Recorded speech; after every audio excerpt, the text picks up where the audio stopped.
Nesse domingo especial, onde não apenas o Brasil, mas o mundo para reconhecer, nesse fim de semana, isso inclusive é uma das coisas raras, porque bate também, muito próximo do calendário judeu, para celebrar a Páscoa. A Páscoa no Antigo Testamento era uma figura do que Cristo faria. O apóstolo Paulo escreve aos Coríntios e chama Cristo de o nosso Cordeiro Pascal, E foi justamente no fim de semana dessa figura de redenção que Nosso Senhor tanto morreu como ressuscitou por nós. É muito difícil, num momento como esse, embora a gente seja diariamente, não apenas semanalmente gratos a Deus, é muito difícil não parar para pensar no impacto que isso tem nas nossas vidas. No entanto, eu quero trazer uma abordagem relacionada com o sacrifício que envolve a morte e a ressurreição de Nosso Senhor, um pouco diferente do usual. O que Deus tem me dirigido a compartilhar com vocês terá como texto base Hebreus, capítulo 13, e nós vamos ler juntos dos versículos 11 até o 13. Eu vou ler na Almeida atualizada. O texto diz o seguinte, Hebreus 13, de 11 a 13. Se você puder, acompanhe comigo, por gentileza. O texto sagrado diz assim: pois aqueles animais cujo sangue é trazido para dentro do Santo dos Santos pelo sumo sacerdote, como oblação pelo pecado, tem o corpo queimado fora do acampamento. Por isso foi que também Jesus, para santificar o povo pelo seu próprio sangue, sofreu fora da porta. Se você puder, repita essa expressão comigo, diga fora da porta. Só mais uma vez, com gosto, vontade, tipo aquela que você fica esperando eu pedir a segunda vez. Então vamos lá, fora da porta. Fora da porta. Saiamos, pois, a ele fora do arraial, levando o seu vitupério. Outras traduções, como a Nova Almeida atualizada diz, saiamos, pois, a ele fora do acampamento, levando a mesma desonra que ele suportou. Outras traduções, em vez de desonra ou vitupério, usa um outro sinônimo, levando a sua vergonha. E eu quero tomar esse texto como não apenas nosso ponto de partida, mas também uma espécie de trilho para nossa meditação, para nossa reflexão. O texto várias vezes enfatiza algo que diz respeito ao lado de fora. No verso 11 nós lemos que o corpo do animal oferecido no dia da expiação, registrado lá em Levítico 26, Levítico 16, daqui a pouco eu leio esse texto, era queimado fora do acampamento. Depois a Bíblia diz, foi por isso que Jesus também sofreu fora da porta, é crucificado lá de fora da cidade. E no verso 13, pela terceira vez, a Bíblia diz, saiamos pois a ele, está falando de Cristo, fora do arraial. Toda a ênfase dada aqui é que Jesus sofreu do lado de fora da porta e que nós devemos sair. E sair a ele não significa que não o encontramos do lado de dentro, mas que temos um compromisso de levar a mensagem daquilo que ele fez do lado de fora, também lá do lado de fora. E o tema da minha mensagem hoje é a igreja fora da porta. Essa expressão, porta afora, já foi muito mais usada na língua portuguesa antigamente do que é usado hoje. No inglês é muito comum usar a expressão outdoor, o lado de fora da porta, para falar de tudo que é externo. Nós acabamos conhecendo e imaginando na nossa mente que outdoor é um cartaz de propaganda, Para aqueles que falam a língua inglesa, tudo que acontece do lado de fora é chamado outdoor. Já o que acontece do lado de dentro é chamado de indoor, Teve uma época aqui no Brasil que a gente tinha a febre do kart indoor, que era dentro de um barracão, porta adentro, ou a expressão porta afora. Essa é a linguagem que está sendo usada e ela precisa chamar a minha e a sua atenção para uma responsabilidade que temos. Se entendemos o sacrifício de Jesus, o que é que ele propôs, precisamos entender qual é não apenas o benefício que eu e você temos no aspecto pessoal de salvação, mas qual é o nosso compromisso, qual é a nossa responsabilidade, que é transbordar esse entendimento e essa experiência para o lado de fora. Eu me lembro aos 15 anos de idade, recém cheio do Espírito Santo, de ter lido um livro que mexeu muito comigo e reprogramou a minha forma de pensar, a minha visão. Era um livro de um grande evangelista, T.L. Osborne, chamado, o título do livro, Conquistando Almas, lá fora onde os pecadores estão. Né? Por mais óbvio que pareça, a ideia do livro era chamar a nossa atenção para o fato de que muitas vezes nós como igreja estamos esperando que o pecador venha até nós, quando a responsabilidade que Deus nos deu é de que nós saiamos até eles. E exatamente disso que o texto fala. E eu queria dividir essas verdades desses versículos em 3 partes. Na primeira, ênfase de que Jesus sofreu fora da porta. E segundo, o chamado a que a gente participe disso. Saiamos a ele fora do arraial, ou fora do acampamento, se você preferir. E a terceira é quando a Bíblia fala sobre levar a sua vergonha.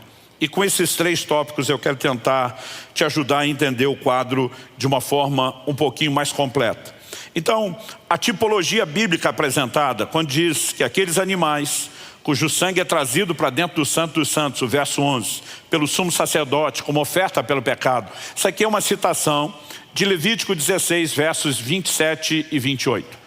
Deus estava falando a respeito do dia da expiação. Uma vez ao ano, eles tinham o que hoje é conhecido como o Yom Kippur, o dia do perdão.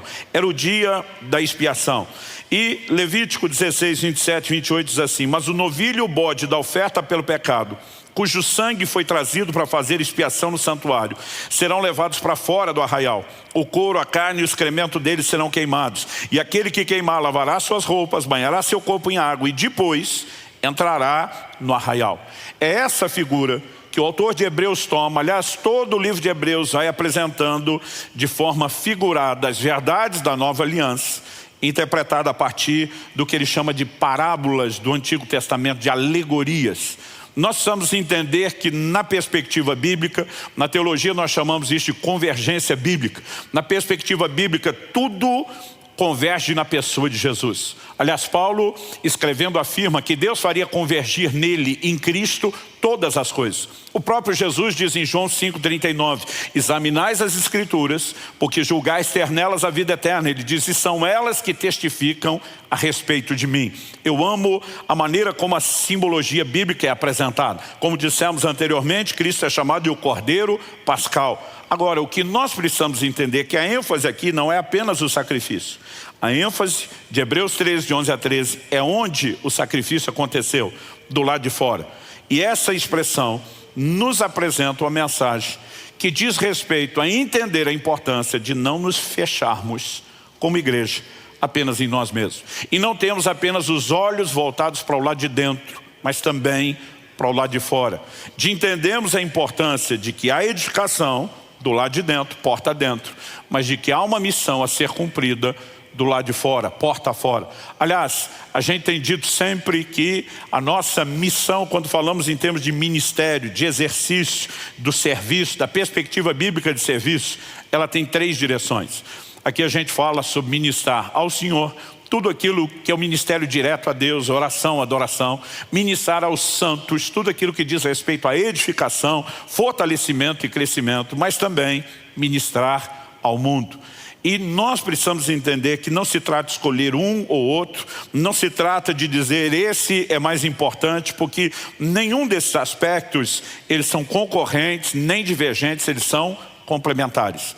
Mas o foco é sempre que a gente possa transbordar do lado de fora aquilo que temos recebido do lado de dentro.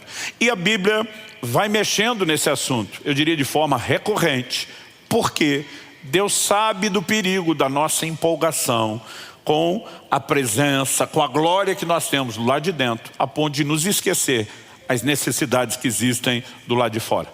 Algo que me chama a atenção é quando Jesus está ensinando a palavra, e você percebe claramente isso em 2 momentos, não só o Sermão do Monte, mas logo depois momentos onde o Senhor Jesus segue se dedicando ao ensino, que há uma ocasião em que Jesus para, depois de todo o ensino que ele descarregou, e ele vira para os discípulos e diz assim, passemos para o outro lado.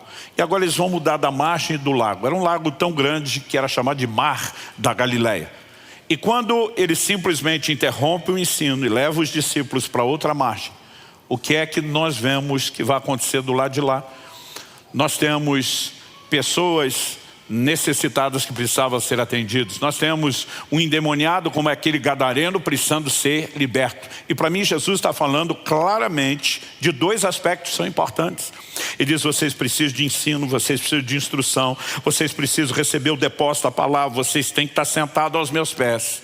Mas é quase como se ele dissesse: nada disso, no entanto, terá importância ou cumprirá plenamente o seu propósito se não entendemos que depois, no final, o propósito é que a gente descarregue isso na vida dos necessitados do lado de fora. Quando você olha para a transfiguração de Jesus, Mateus capítulo 17 é um desses relatos. A Bíblia diz que ele sobe ao monte para orar, leva alguns dos seus discípulos consigo, Pedro, Tiago e João. E a Bíblia diz que enquanto ele orava, ele se transfigurou diante deles. Eles o veem com roupas resplandecentes. Há uma manifestação da glória de Deus. A Bíblia diz que viram Moisés e Elias, que representa, a lei e os profetas, porque todos os dois, a lei e os profetas, convergiam em Cristo. E eles aparecem falando com Jesus. E Pedro, empolgado, ele simplesmente larga uma e diz: Senhor, vamos fazer 3 tendas. Uma para o Senhor, uma para Moisés, outra para Elias. Nós ficamos no relento. A gente não precisa nem dessa preocupação. Mas quando ele está falando de vamos fazer tenda, ele diz: vamos morar aqui. Não precisamos mais sair daqui. Vamos permanecer nesse lugar. O lugar onde a glória de Deus se manifesta. A Bíblia diz que vem uma voz daquela nuvem de glória que os envolve. E a voz se dirige a Pedro dizendo: esse é meu filho amado, a ele ouvi. Gentilmente a voz está dizendo: cala a boca, Pedro, para de falar, ouça ele, é ele que tem algo a dizer. E o que é que Jesus vai dizer para eles? Nós vamos descer do monte. A proposta de Jesus é nada de morar aqui, porque tudo o que estamos experimentando aqui não faz sentido se a gente não for descarregar isso lá embaixo. Então logo eles descem. Há um pai, entre outras pessoas necessitadas, que havia trazido um filho endemoniado que os discípulos não puderam expulsar.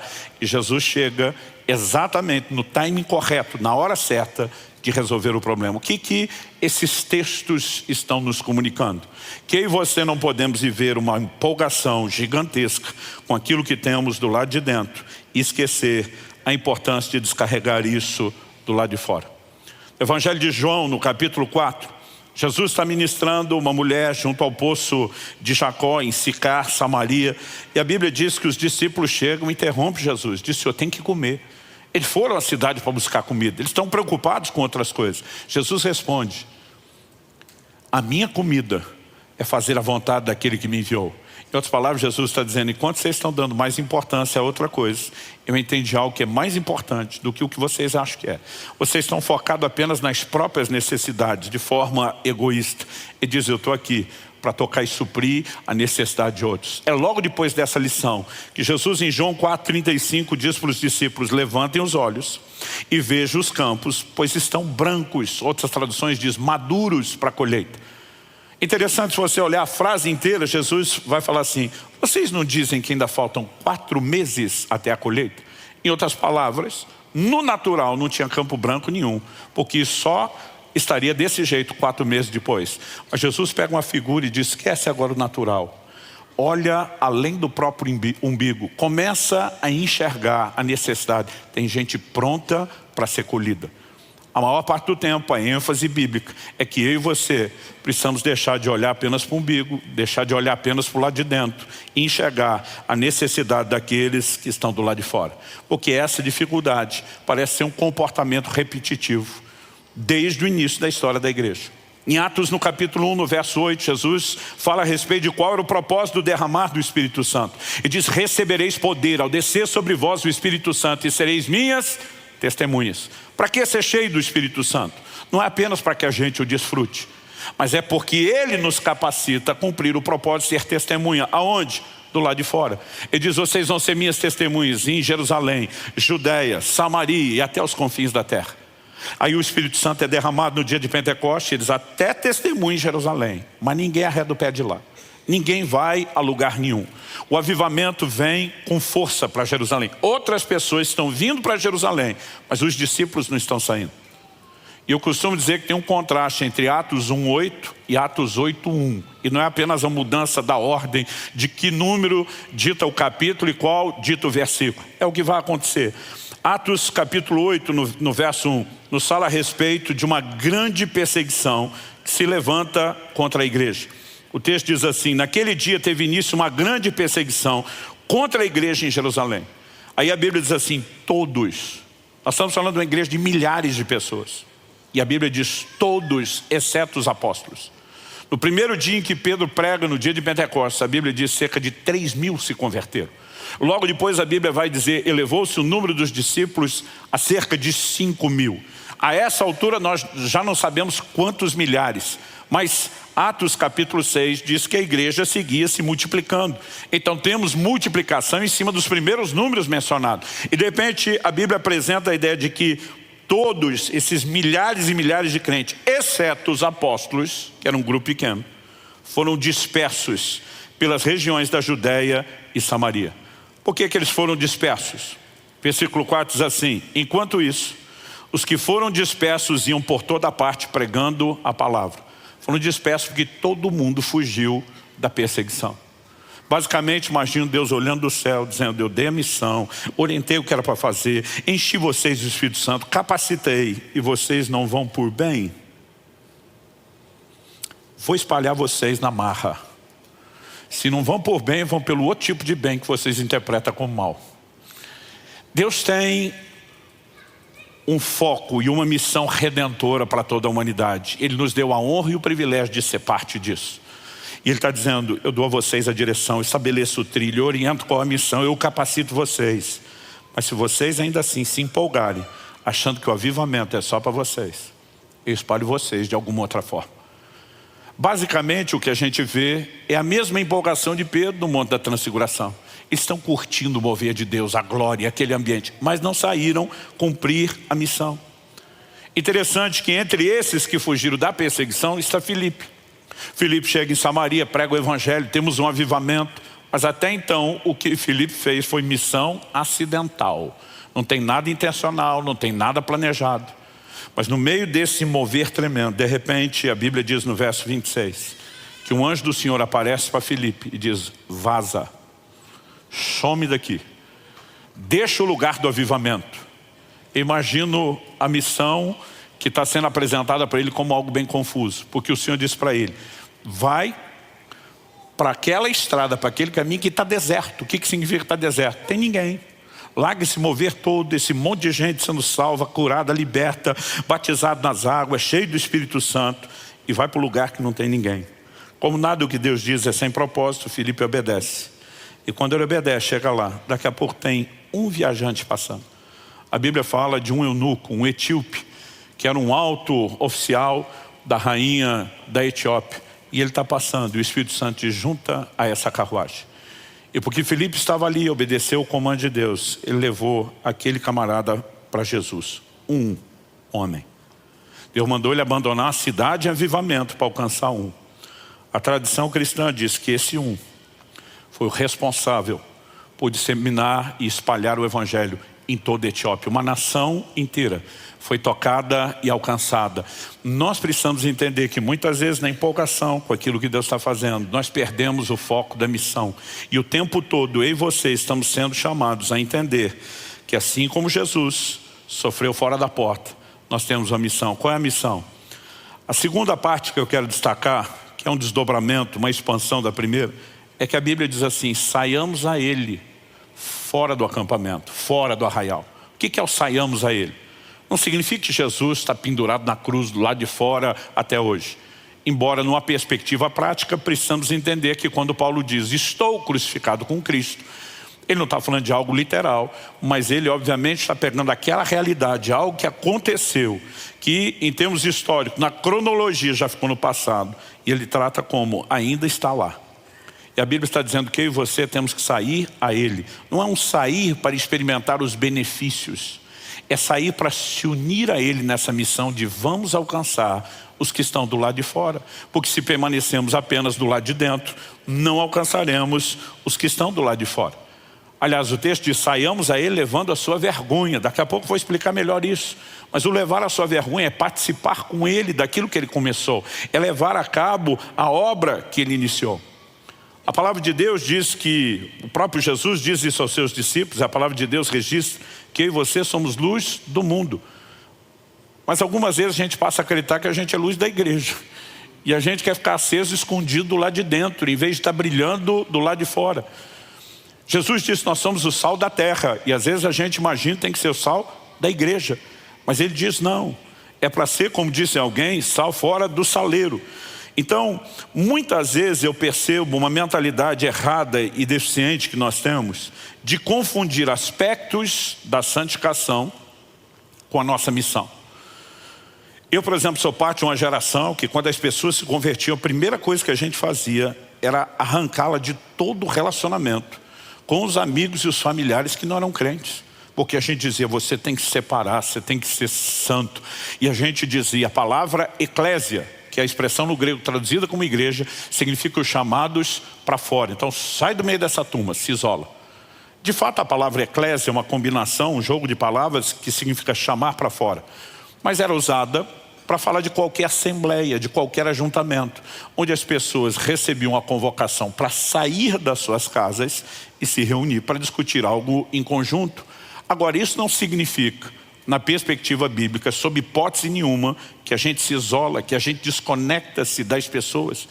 Aliás, quando você olha na Bíblia, as pessoas que têm mais acesso, normalmente são aqueles recém-convertidos. Porque a maior parte das pessoas do relacionamento deles ainda são pessoas que não se converteram e que não servem a Deus.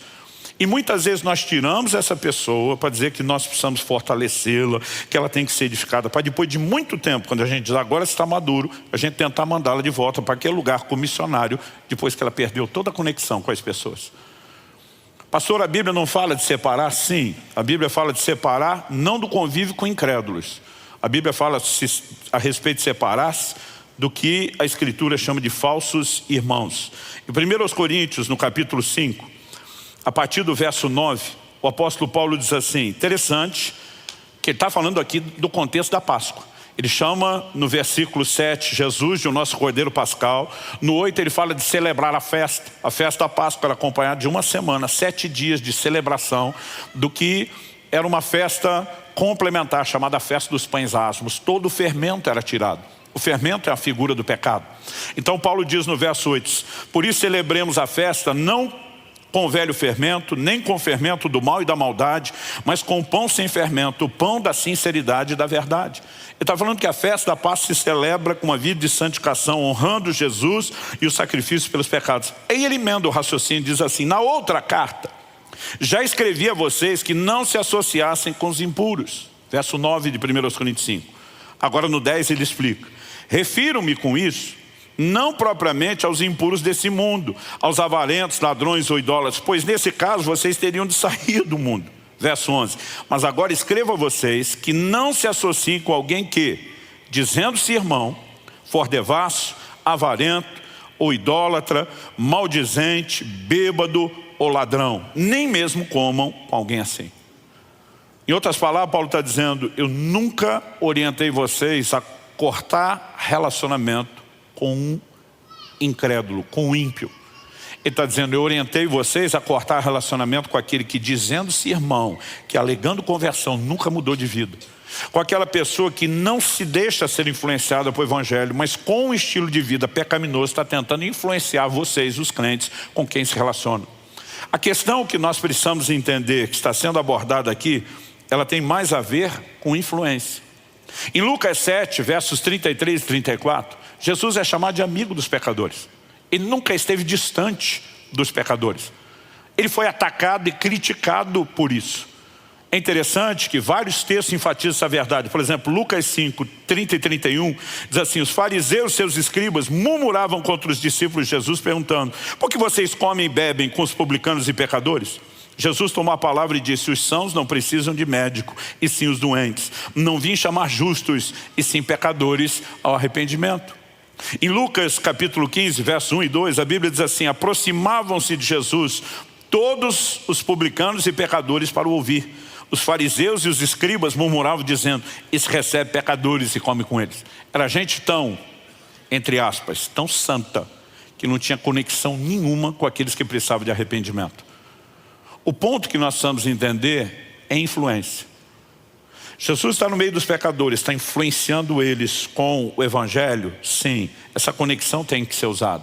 Alguém se diz irmão, alega ter saído de lá, está no nosso meio, mas vive uma vida de religiosidade, com o coração blindado contra o evangelho, defendendo a prática do pecado, não se permite ser influenciado e pode ser uma má influência. Aí a Bíblia diz, lima esse fora do relacionamento, esse você nem come com ele. Mas enquanto há receptividade por parte de qualquer gente impura, para que você os toque, a Bíblia está dizendo que essas conexões têm que ser usadas. Há pouco tempo compartilhei com vocês aqui uma mensagem titulada Pescando com Redes, e falamos do poder dos relacionamentos na pregação do evangelho. Deus nunca nos mandou nos afastar das pessoas, apenas a gente não deixa que uma proposta e que valores pecaminosos nos toquem, mas nós precisamos levar a mensagem transformadora do evangelho. Quem está entendendo? A visão de serviço e ministério dentro da igreja muitas vezes vem sendo mal entendido e compreendido. Eu sei que a gente tem o ajuntamento dos santos, seja as nossas reuniões públicas, os cultos, ou as reuniões que temos nas casas, que chamamos de células. E obviamente existe um ministério ao Senhor, existe um ministério aos santos, que envolve fortalecimento, edificação. Mas nós precisamos entender que serviço e ministério não é só aquilo que fazemos para Deus e entre nós. Uma das perspectivas bíblicas de ministério é o que fazemos para o lado de fora.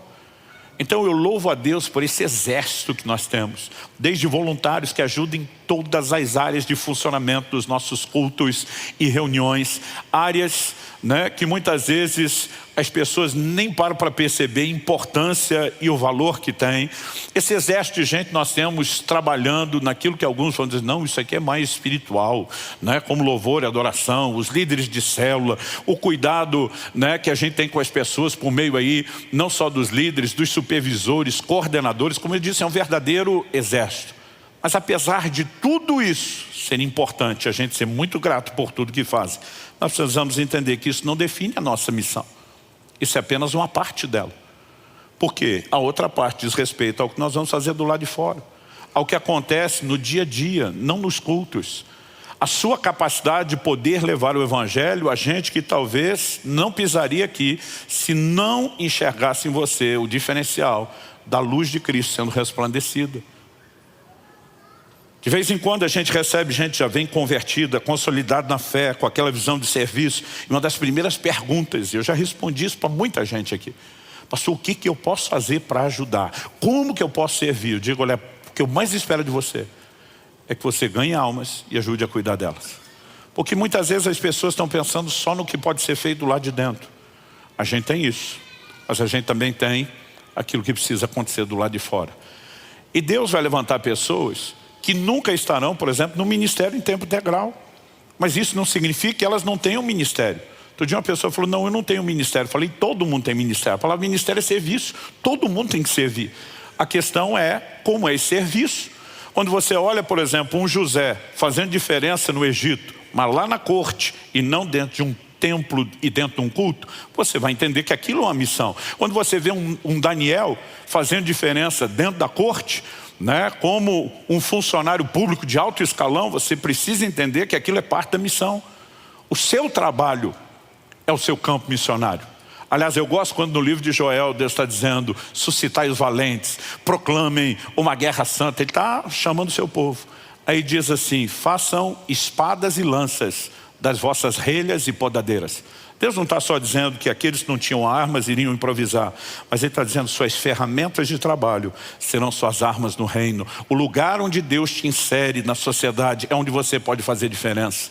Então a Bíblia vai falar de uma moça que ninguém olharia para aquilo como uma missão. Ela foi raptada de Israel, feita prisioneira de guerra numa das batalhas. E ela acaba virando serva na casa de Naamã, general da Síria. Mas esse homem tem necessidades, esse homem está enfermo, está leproso. E a hora que a bola quicou na frente dela, ela está lá, sendo uma missionária, um instrumento de Deus. Se você tivesse contato com o homem de Deus, está lá em Israel, ele ia te apresentar um Deus que muda a sua vida, que toca as suas necessidades. E naquele lugar, sem nenhuma remuneração, sem nenhum tipo de honra, em termos sociais, no mais baixo nível que você pudesse imaginar. Essa pessoa está dizendo, cada oportunidade tem que ser explorada. Mas quando uma Esther é levada ao reino, Naamã diz, quem sabe se não foi para um tempo como este que chegastes a ser rainha. A Bíblia está dizendo, qualquer posição que eu e você tenhamos na sociedade, é uma oportunidade de sermos agentes de Deus infiltrados nesses lugares. Quem está entendendo? Terceiro e último lugar.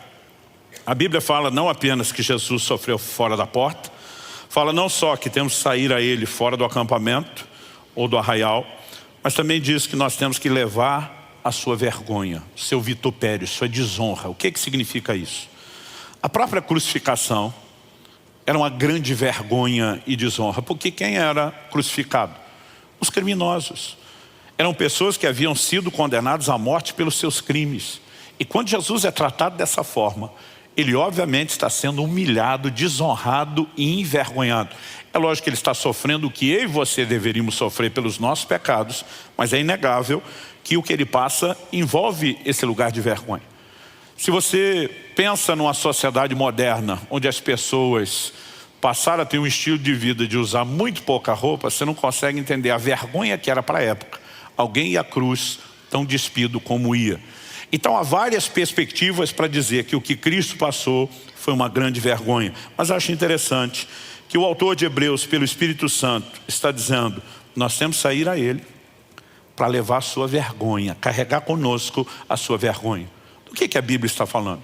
Eu creio que Paulo sabia exatamente o que significava essa declaração de Hebreus, quando lá em Romanos, no capítulo 1, no verso 16, ele faz a seguinte declaração, pois não me envergonho do Evangelho, porque é o poder de Deus para a salvação de todo aquele que crê, primeiro do judeu e também do grego. Mas peraí, pastor, é para levar a vergonha ou é para não ter vergonha?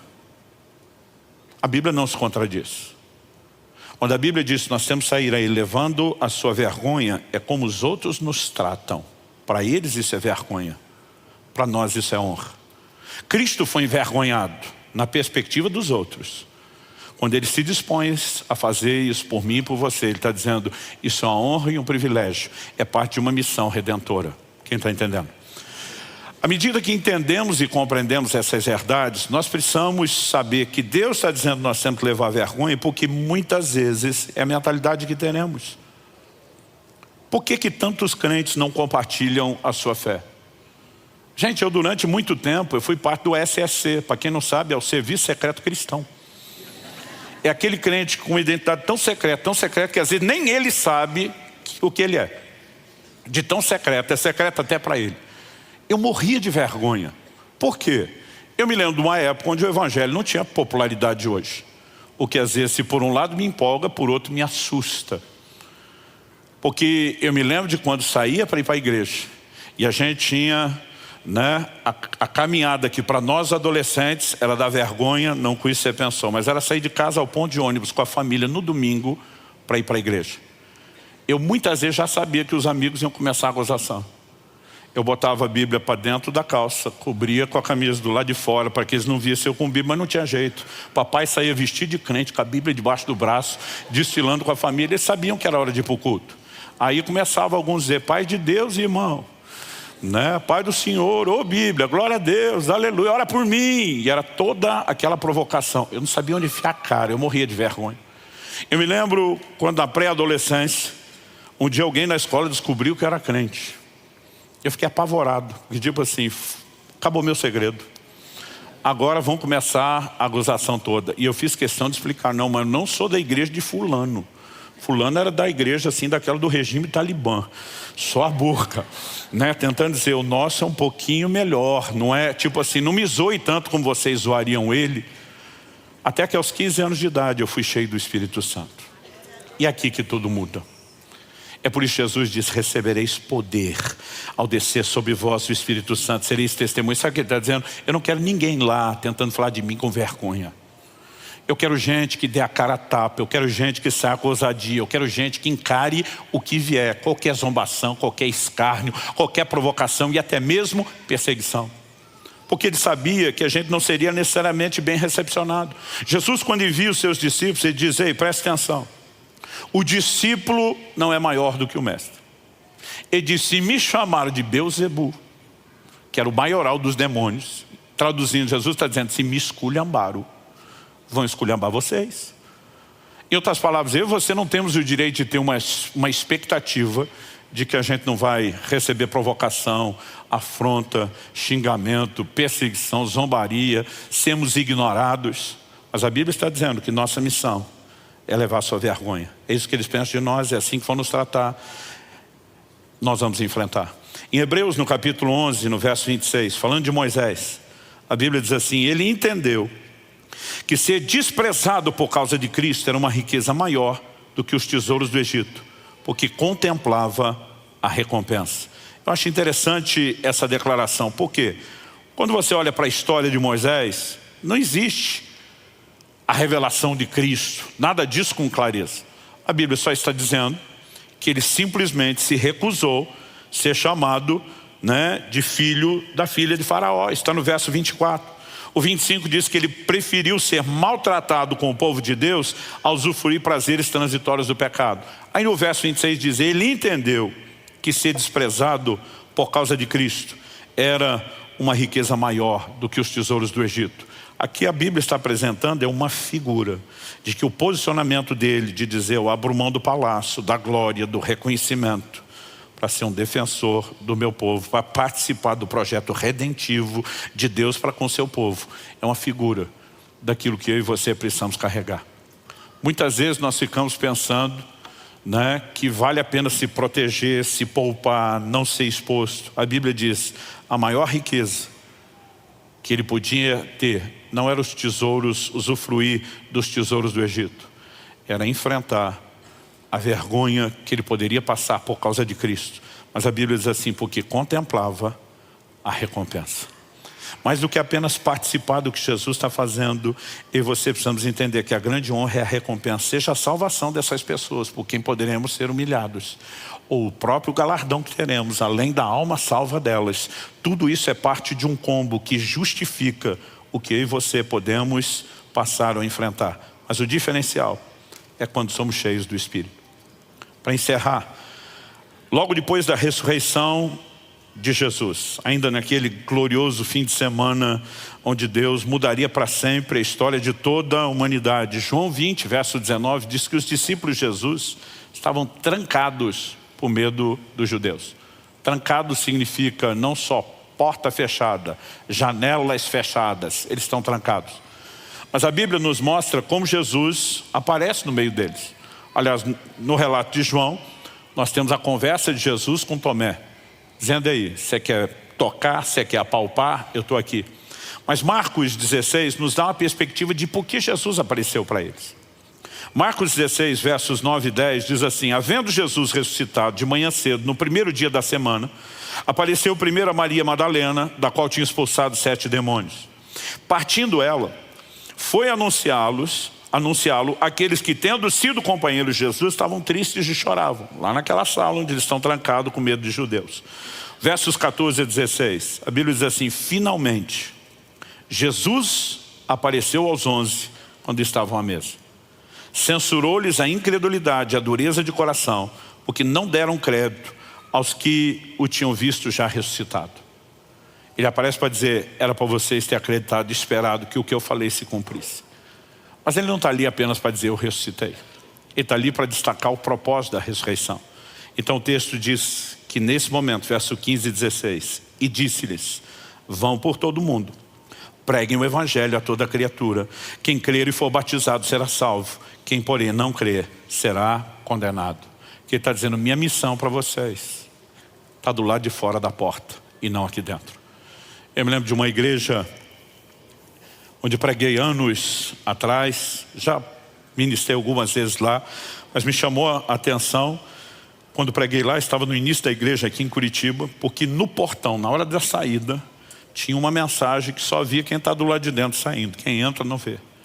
A mensagem dizia assim, você está a uma pequena distância de adentrar o seu campo missionário. Cada vez que o povo ia embora da igreja, tinha um lembrete, o seu campo missionário está aí, está do lado de fora. Há momentos onde Deus pode nos dirigir a abordar estranhos, como Filipe fez, sim. Mas a maior parte do tempo, a força do evangelismo deveria se concentrar nas pessoas do nosso relacionamento. Familiares, parentes, amigos, vizinhos, né? Companheiros de trabalho, colegas de estudo. Nós temos dia após dia oportunidades, mas para proclamar a palavra, eu e você vamos precisar de ousadia, que é o oposto da vergonha. E essa vem somente do poder do Espírito Santo. Atos 1:8, recebereis poder ao descer sobre vós o Espírito Santo. Eu me lembro quando eu fui cheio do Espírito Santo e eu dei baixa do SSC, o Serviço Secreto Cristão. Eu fui para a linha de frente. Eu falei, agora todo mundo vai saber que eu sou crente. Eu ia para o trabalho, eu pegava a Bíblia, eu comprei a maior Bíblia, a maior e a mais larga que podia, eu levava comigo. Meu pai dizia, por que você vai levar? Você nem tem tempo de ler no trabalho. Eu dizia, mas vou deixar em cima da mesa para todo mundo saber que eu sou crente. Agora eu quero que ela crie uma oportunidade de conversa. Eu quero é que alguém me provoque. Eu quero é que alguém zombe de mim. Eu quero é que deixe a bola quicando na minha frente. Eu surtei, enlouqueci. Porque essa ousadia não vem de você. Ela é fruto do enchimento do Espírito Santo. Mas os meus discípulos são transformados depois de Pentecostes. E deixam de ser os medrosos, estão trancados. E agora entende que a missão é do lado de fora. Atos capítulo 2 fala de como eles foram cheios do Espírito. 2:3 mostra eles pregando, evangelizando. O 4 mostra que eles são presos por pregar o evangelho. E quando saem da prisão, Atos 4, de 29 a 31, mostra eles orando, porque quando saíram da prisão foram proibidos de pregar o nome de Jesus. E eles se reúnem e oram, e a Bíblia diz que eles oraram assim, Atos 4, 29 a 31, agora Senhor, olha para as ameaças deles e concede aos teus servos que anuncie a tua palavra com toda ousadia, enquanto estendes a tua mão para fazer curas, sinais, prodígios, por meio do nome do teu santo servo Jesus.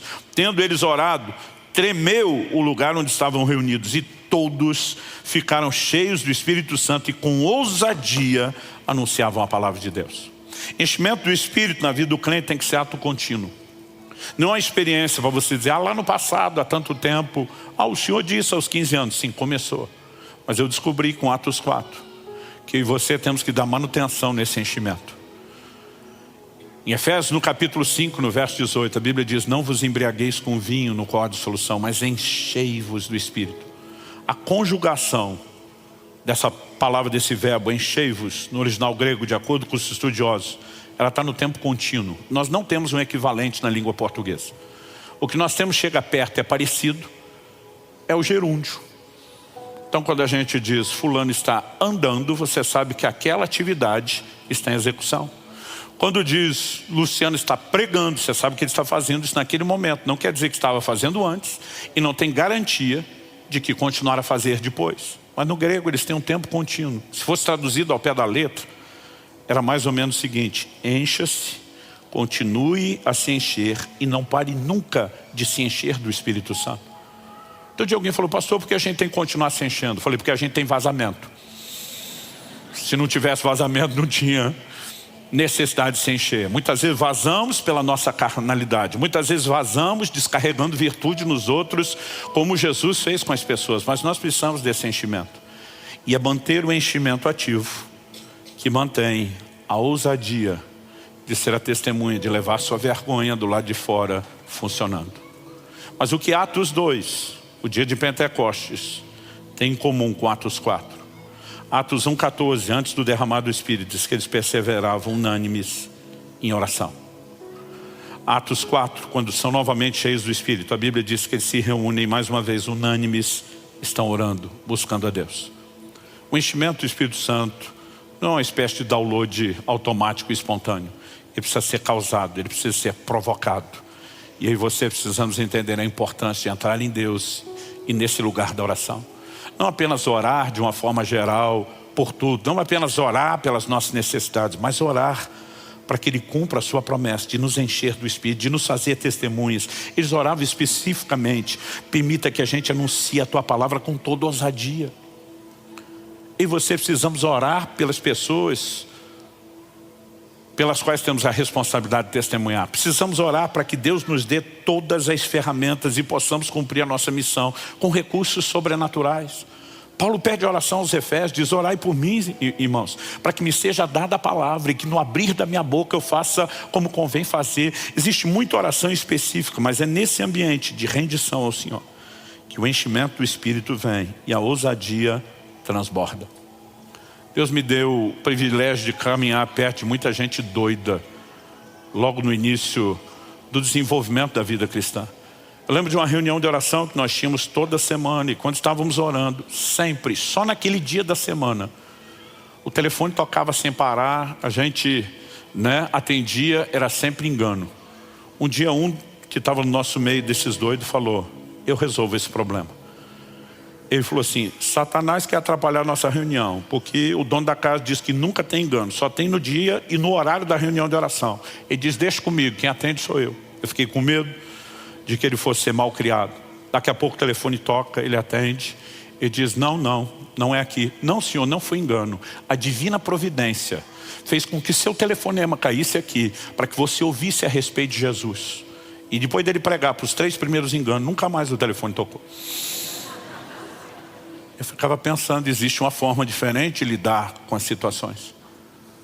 Conheci um outro, que havia uma confusão no aeroporto por causa de um voo cancelado, ninguém falava nada, todo mundo reclamando, brigando. Ele subiu em cima do balcão da companhia aérea, começou a gritar: todo mundo quer do voo tal, eu quero explicar para vocês o motivo do cancelamento. Todo mundo chegou, queria uma explicação. Ele diz: qual é a explicação da companhia aérea? Eu não sei. Mas o Deus da divina providência permitiu esse momento para que você escutasse o evangelho. Não vai embora.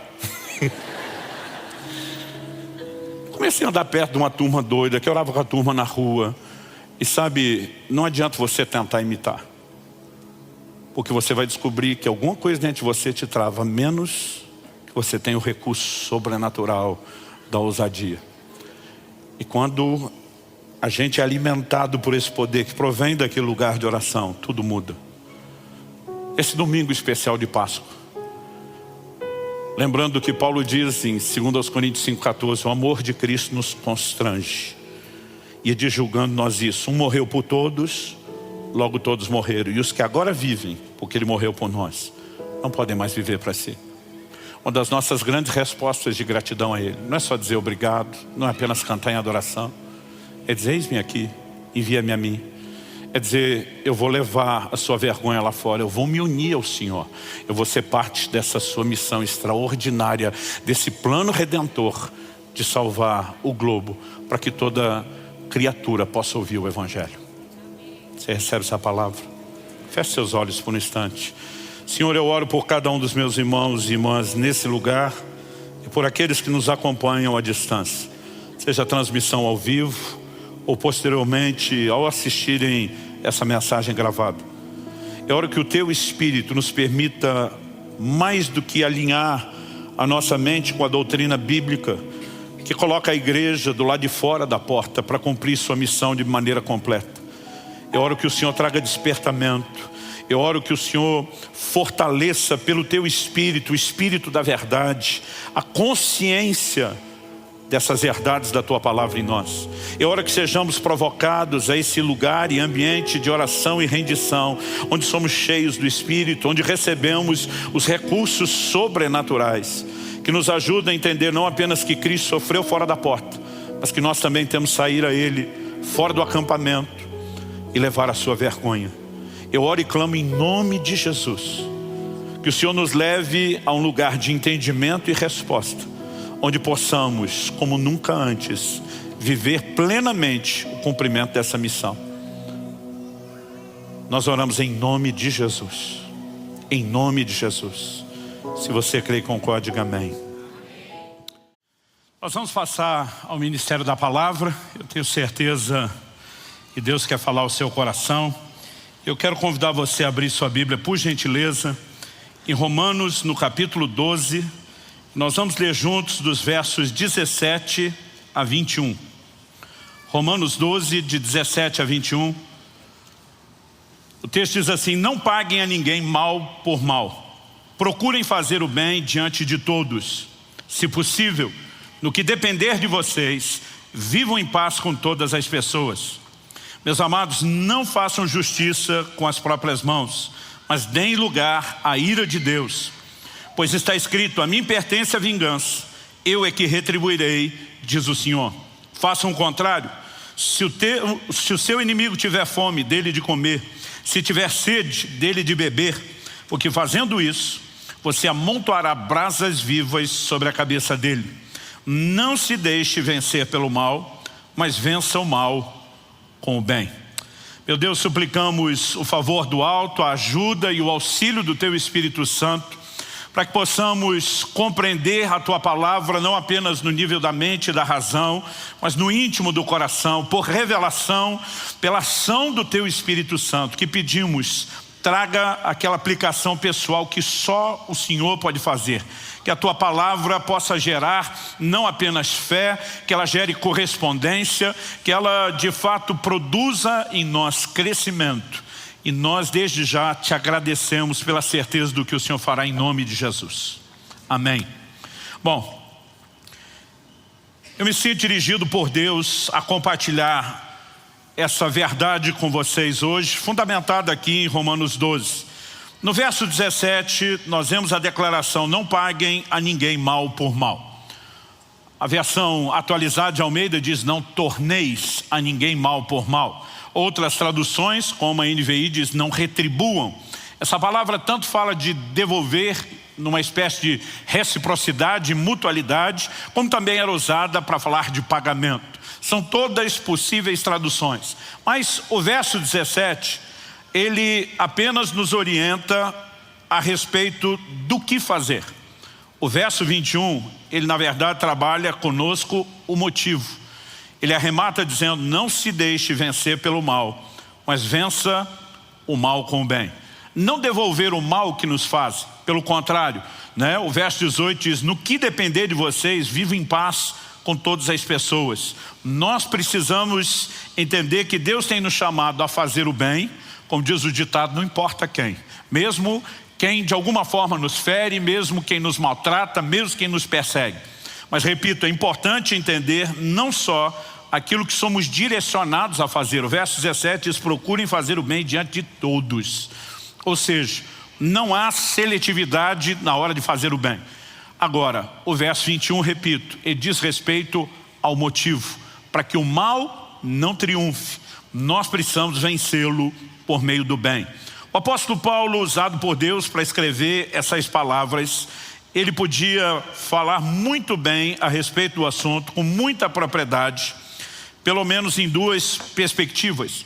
Antes da conversão, ele foi um perseguidor da igreja. E ele lidou com a realidade prática de cristãos que obedeciam o ensino de Jesus, de orar pelos inimigos, né? Não só amá-los, mas orar por aqueles que nos perseguem. E acredito que isso teve um impacto enorme na vida do próprio apóstolo. Depois de convertido, ele passa a viver o outro lado. Ele agora vive perseguição o tempo todo. E ele passa a andar nessas verdades. Então, dos dois ângulos, antes de converter, lidando com crentes que retribuíam o mal com o bem, depois de convertido, andando nessa verdade, podemos dizer que ele estava experimentado em todos os ângulos. Mas ele não está falando apenas da perspectiva de uma experiência. O tempo todo ele está citando textos da Bíblia, porções do Antigo Testamento. A mim pertence a vingança, eu é que retribuirei, diz o Senhor. É uma citação de Deuteronômio 32:5. Se o teu inimigo tiver fome, dele de comer, se tiver sede, dele de beber, porque fazendo isso você amontoará brasas vivas sobre a cabeça dele. É uma citação de Provérbios 25, de 21 a 22. Né? Quando ele diz: a ninguém pagueis mal por mal, uma referência a Provérbios 20, 22, ou seja, o tempo todo ele está dizendo: a escritura é essa, o plano de Deus é esse. Esse volume de citações bíblicas nos mostram não só como nossa vida deve ser guiada, orientada pela palavra de Deus, mas o como a soma de muitos desses textos nos ajuda a ter uma perspectiva maior, mais abrangente de um fato. Obviamente, se a gente apenas lê Romanos capítulo 12, como lemos aqui do verso 17 ao 21, não existe a necessidade de nenhuma explicação profunda para que a gente entenda o que é que se requer de nós. Mas acredito que quanto melhor a gente entende o combo, o pacote de princípios que está envolvido por trás dessa orientação, e aliás eu particularmente sou esse tipo de gente que quando entendo o porquê de uma orientação é muito mais fácil abraçá-la.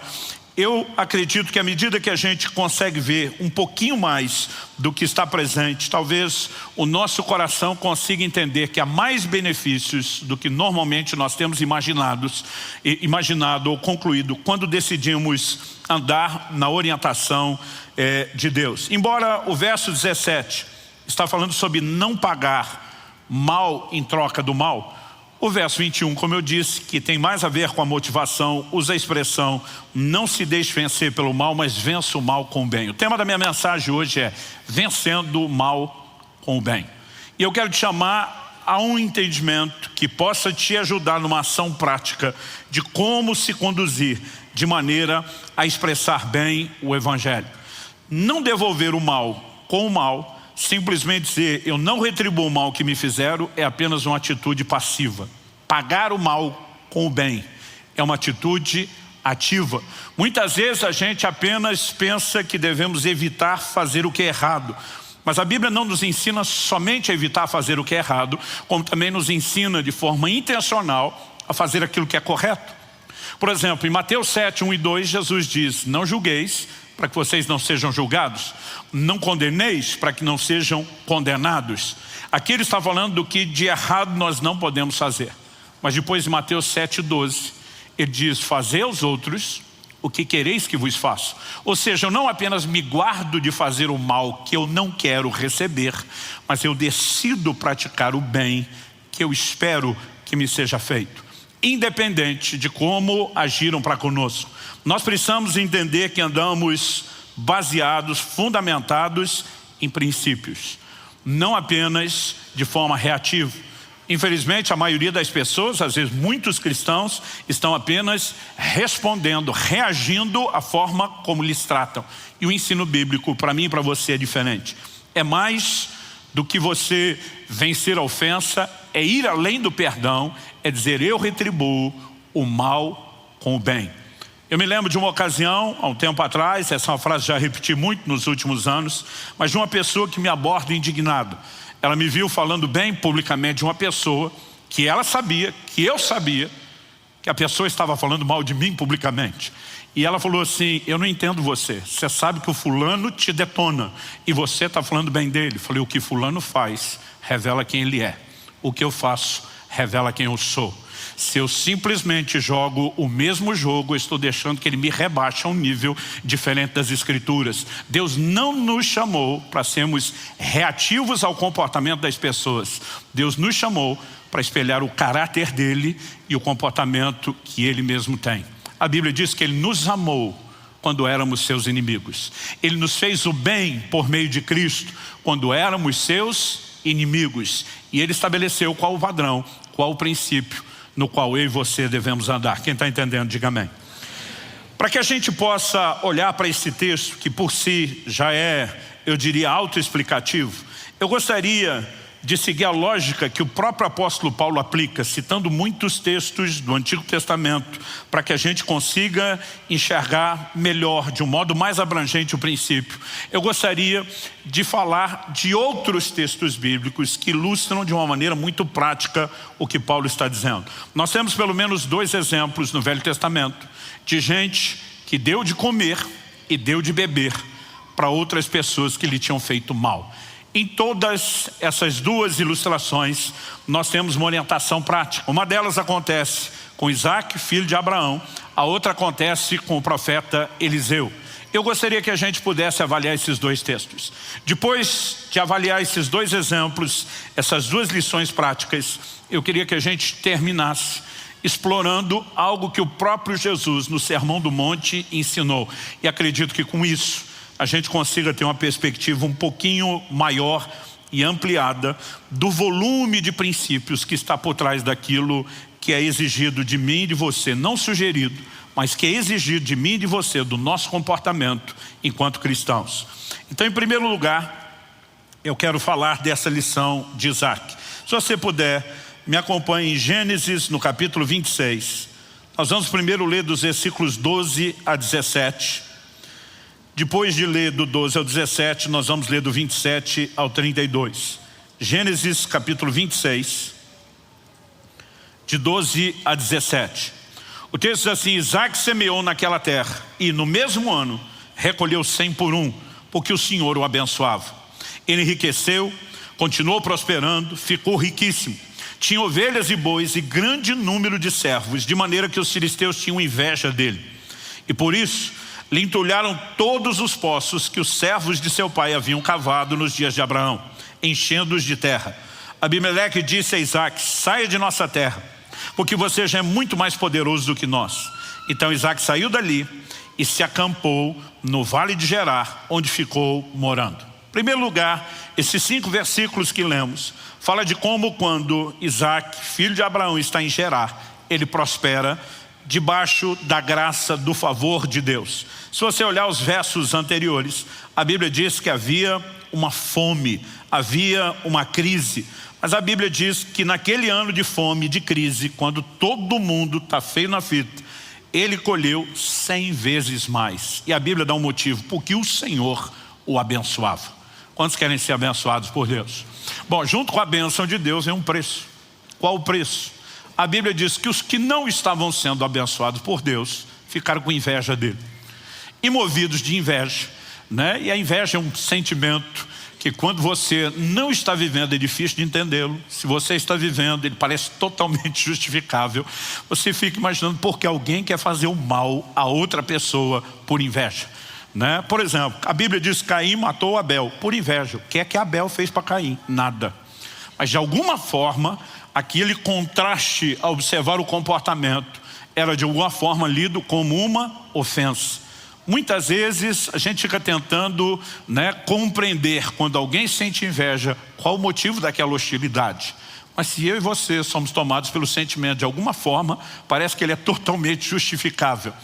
E por conta dessa inveja, a Bíblia diz que começaram a entulhar os poços, né? Poços que foram abertos já desde a época de Abraão, seu pai, que também tinha peregrinado em Gerar. A coisa vai se tornando cada vez mais difícil, o relacionamento cada vez mais complicado, e a hostilidade chega num ponto onde ele é literalmente convidado a se retirar. Ele recebe uma gentil proposta: vaza, some daqui, nós não queremos você no nosso meio. Então ele simplesmente literalmente levanta acampamento e muda. Agora, o que é que acontece? Se você der uma olhadinha comigo agora nos versos 27 a 32, a Bíblia diz, eu vou começar no 26, a Bíblia diz assim: Abimeleque, seu amigo Alstate e Ficol, comandante do seu exército, saíram de Gerar para encontrar Isaac. Isaac perguntou: por que vocês vieram à minha presença e me odeiam e me expulsaram do meio de vocês? Eles responderam: vimos claramente que o Senhor está com você. Então pensamos que seria bom se houvesse um juramento entre nós e você. Queremos fazer uma aliança com você. Acho interessante a ideia. Pensamos que seria bom. A pergunta é: bom para quem? Eles estão sendo bem interesseiros. Verso 29. Você jura que não nos fará mal, assim como nós também não fizemos nenhum mal a você, mas fizemos somente o bem e o deixamos ir em paz. Você é agora o abençoado do Senhor. Então Isaac lhes deu um banquete, e comeram e beberam. Levantando-se de madrugada, juraram de parte a parte. Isaac os despediu e eles se foram em paz. Nesse mesmo dia, vieram servos de Isaac, dando-lhe notícia do poço que tinham cavado, lhe disseram: achamos água. Vamos observar juntos aqui algumas coisas. A noção de bem que esses camaradas de Gerar tinham: nós deixamos você em paz, nós não matamos você, nós te fizemos o bem. Essa era a noção deles de fazer o bem. Então nós esperamos que você nos trate bem, porque nós te fizemos o bem. Entulharam os seus poços, né? O perseguiram, o hostilizaram, o expulsaram, mas a perspectiva ainda é: podia ter sido pior. E nós te poupamos do pior. Como que Isaac respondeu? A Bíblia diz que Isaac deu um banquete. Aqui não fala apenas de oferecer uma comida, uma sobra de comida. Fala de fazer algo especial, distinto, e oferecer o melhor. Normalmente, com quem você quer banquetear? né? Banquete não fala apenas da celebração de uma data, como muitas vezes temos na nossa cultura, mas ele sempre esteve relacionado ao longo da história com a celebração de pessoas. Normalmente, os convidados são pessoas honradas, são pessoas que apreciamos. Mas a Bíblia diz que Isaac decidiu tratá-los dessa forma. Lhes deu um banquete, a Bíblia diz, comeram e beberam. Eram os seus inimigos. Ali não era nem meramente a fome, uma necessidade. Ele simplesmente decide agir com dignidade, com honra. Qual foi o resultado? O resultado não é apenas que a paz é definitivamente estabelecida depois daquele banquete por meio de um juramento. Mas a Bíblia diz, naquele mesmo dia, a Bíblia diz que eles saíram de madrugada. Provavelmente o jantar foi à noite, não se viajava à noite no escuro. Então logo está amanhecendo o dia, eles começam a viagem. A luz do dia chega, o dia de trabalho e produtividade começa, e vem a notícia no mesmo dia. A Bíblia não diz que foi na mesma semana, não diz que foi na semana, no mesmo dia. Eles simplesmente olham para Isaac e diz, achamos água. E interessante que daqui para frente não existe contenda por aquele poço, como existiu pelos outros. Deixa eu dizer algo para você, é indiscutível que quando eu e você nos aliamos ao coração de Deus, nós passamos a estar debaixo de intervenções de Deus de uma forma sobrenatural. A nossa cabeça, ela muitas vezes nos engana, porque nós somos tentados a colocar em xeque aquilo que Deus fala. Muitas vezes eu e você queremos ter toda a certeza de que se o que Deus falou é realmente certo ou não, se é justo ou não, como se ele não fosse confiável. Eu gosto de dizer que o primeiro pecado cometido pelo homem lá no jardim não foi a desobediência ao que Deus falou, foi a incredulidade. Quando Satanás consegue colocar no coração do primeiro casal o questionamento se o que Deus falou é justo ou não, ou qual a intenção que Deus tem por trás daquilo, é que ele consegue minar a obediência depois. Porque a obediência, ela sempre é fundamentada na fé e na confiança. E aí você precisamos aprender a confiar em Deus. Por exemplo, o tempo todo, quando estamos falando do assunto da ofensa, que é o que está relacionado com o que vamos abordar aqui hoje. Quando falamos só sobre perdão, perdão é só não retribuir o mal com o mal, é liberar alguém no coração. Uma das coisas que eu mais ouço em 30 anos de ministério pastoral, as pessoas dizem, não é justo. Eu digo, como não é justo? A Bíblia diz que Deus é justo, que Deus não é injusto. Nada do que Deus faz ou propõe é injusto.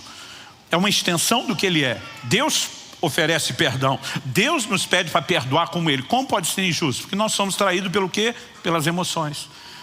Fulano me ofendeu e agora eu não posso fazer nada, fica por isso mesmo. A Bíblia nunca diz que fica por isso mesmo. Quando você perdoa, você decide, de acordo com o texto, você não fazer justiça. E quando Deus diz, não